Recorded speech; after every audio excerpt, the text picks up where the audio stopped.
I'm going to say something that you're probably not going to like. Motivational speakers and motivational talk does not work. Let me repeat that. Motivational speakers and motivational talk does not work. Okay, now this is my opinion. You can disagree with me, but this is my opinion, and there's a lot of evidence to show that. There's a lot of data to show that. So have you ever been, and I've seen some great motivational speakers, and I don't want to name them, but typically what happens, this is what typically happens, and this is the problem with motivational speakers, okay? So you go to one of their talks, or you go to one of their seminars or workshops, and you come out of that feeling so great, feeling that you can take the whole world on, and feeling that you can do anything, and feeling you've got limitless potential, and just you've got so much you're going to go at, and you're coming out and you're feeling so excited, and you're driving home, and you stop over to Officeworks and you get a journal and start writing down all your goals, and you feel so good the first 24 hours. And then what happens? This is what happens. Your subconscious side of the brain, which has been, let's say, your program for the last 99% of your life, has been coded with all these thoughts over the years. It's been coded with thousands and thousands of thoughts. Now, for most people, 90% of those thoughts are usually on the negative side. And so that little voice in your subconscious side, which hasn't yet been wired, by the way, in your brain, is basically saying to you silently, because you're such a high now, you just finished this motivational talk and you're in such a high, silently it's basically saying, hey, what are you doing? This is not for you. And you're, of course, you're telling it to shut up. It is for me. So you're going by your day. Following day comes, and you go to work. Slowly what happens is you're talking with people, and people now are starting to creep in their negative talk. You're going onto the social media, and there's all negative talk.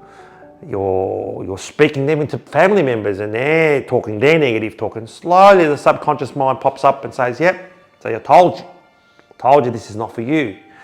You're not for this. You weren't born with these talents. So stop wasting your time. Let's move it. Let's get back to work. And then what happens is, all of a sudden you're on this high 2 days ago because you had this fantastic motivational speaker, the world's best motivational speaker, and he's giving you all these plans, and this is fantastic, and anyone can do it. Now you're kind of starting to doubt yourself a little bit. Then what happens? Okay, I've got this goal. I've just created my goal. My passion is this. I love doing this because I love doing this. Okay, so you start now applying your goals, and you start actioning them. And then slowly what happens is, somewhere down the track, you're going to fail. You make a mistake. You fall over, you hurt yourself, someone criticizes you, you look bad in front of people. And the subconscious side of the brains basically come back and say, see, told you, this is not for you. You don't belong here. Get out. And all of a sudden now your confidence goes down. And what happens is, this happens in a cycle. And within 1 or 2 weeks from that motivational talk, you've gone back to your old self, because your subconscious side of the brain, the program, the wiring, the structure of your brain has not changed. The external part, your conscious, was so motivated by this motivational speaker, and you were so motivated that you wanted to go to Officeworks to get your journal, to start writing your goals, you had your plans, you were going to make billions, you're going to take over the world. 2 or 3 weeks down the track, you're back to your old self, you're doing the same thing, you've gone back to your old habits. Mind you, that journal that you bought has, the first 3 pages, you've written down all your goals, and you've even got to your 4th page, all of a sudden you see it, day 3, day 4, day 5, it goes less and less and less, and all of a sudden it pulls up somewhere else. Now, does that sound familiar? Does that sound like something that you've heard about or know about? Because overwhelming amount of data shows when you go to a motivational speaker and you're on a high, overwhelmingly, over 95% of people end up in the same position. It's great initially, it feels good initially, but then you end up going that way. And that's because of our subconscious mind. It's the way the subconscious brain has been rewired. Okay, so for me, motivation does not work, okay? And I'm happy to debate that with anyone. Now, what we have to do is to rewire the subconscious.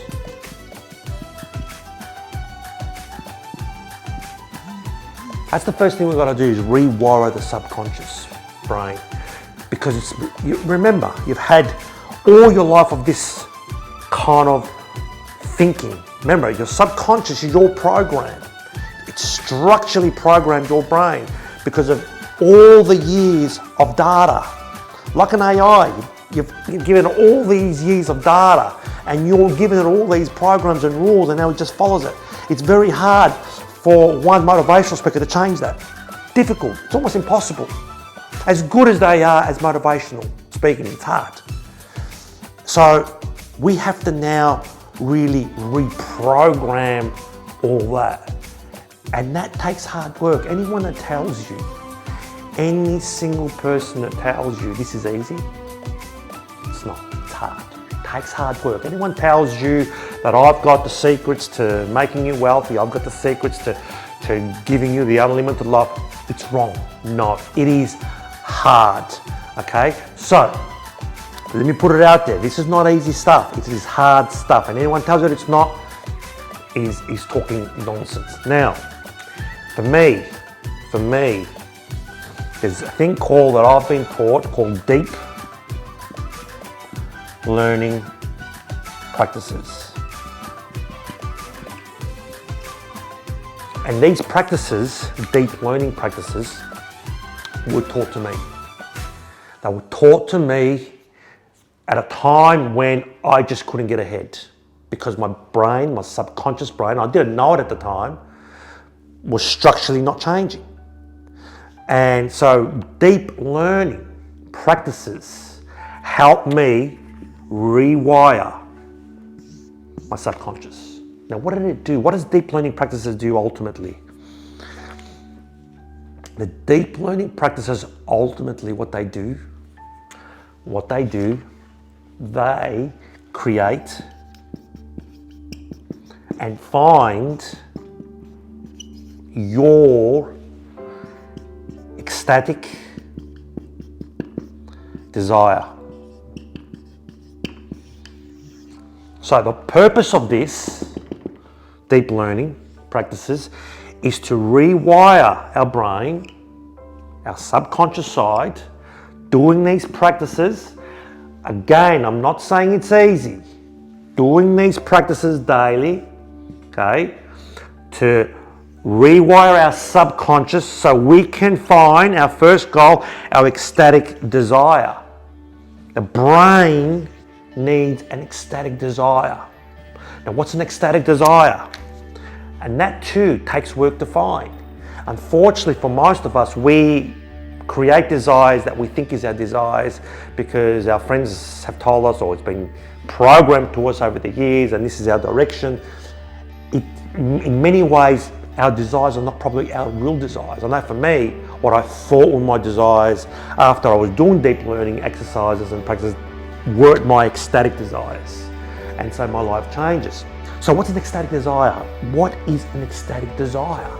And an ecstatic desire is when you have a big dream, or you develop a big dream or a big goal, and even when you think about it.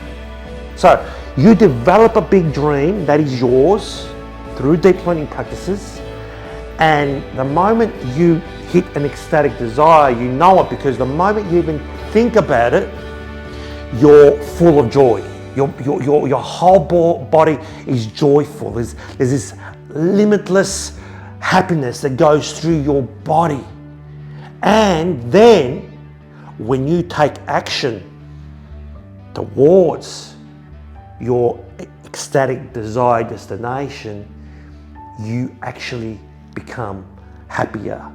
You fly, you grow, and your brain is just so happy, even when it fails, even when it makes mistakes. So let me repeat that. So the ecstatic desire, okay, the ecstatic desire is when you develop and find or grow the big dream. And even when you think about it, so when you think about it, your body is full of joy.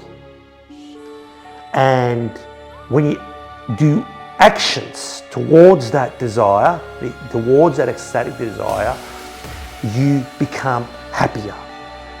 Period. Full stop. If you don't have a joy, even when thinking about your goal, if you don't have this absolute joyful moment, this beautiful, exciting moment that goes through your body, it's not an ecstatic desire. It's not you. Because as deep learning, what we're doing is we're using our own feelings and experiences to update our subconscious and to create a desire that is yours. It is yours, not someone else's, not mine, it's yours. This is individual, yeah? This is individual. I want you to think about this. You take your first breath on your own. No one does it for you. You take your last breath on your own. No one does it for you. And for some reason, our thoughts are our own, our experiences are our own, our feelings are our own. However, we allow others to influence those. We allow others to drive those feelings and thoughts and emotions. We allow others to come in. And the reality is, these experiences and thoughts are yours. They belong to you. And the deep learning practices help you take ownership of them, help you take control of them, because you have something that's unique. It belongs to you. Just like your breath, it belongs to you, no one else. So, when you find that ecstatic desire, that moment, when even by thinking about it, your body goes into this exciting mode, and you know you found it, nothing else matters, then, and that's the goal by they doing these practices. The goal is to find this. So, goal number 1, to find this.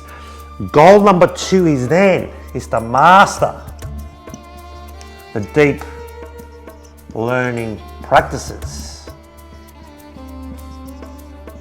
To master. So goal number 1 is to do the deep learning practices to find your ecstatic desire. Goal number 2 is to master the deep learning practices, because by mastering the deep learning practices, this is your vehicle to your ecstatic desire. This, by mastering deep learning practices, this is you're building the vehicle so you can drive to your ecstatic desire. And that journey is life.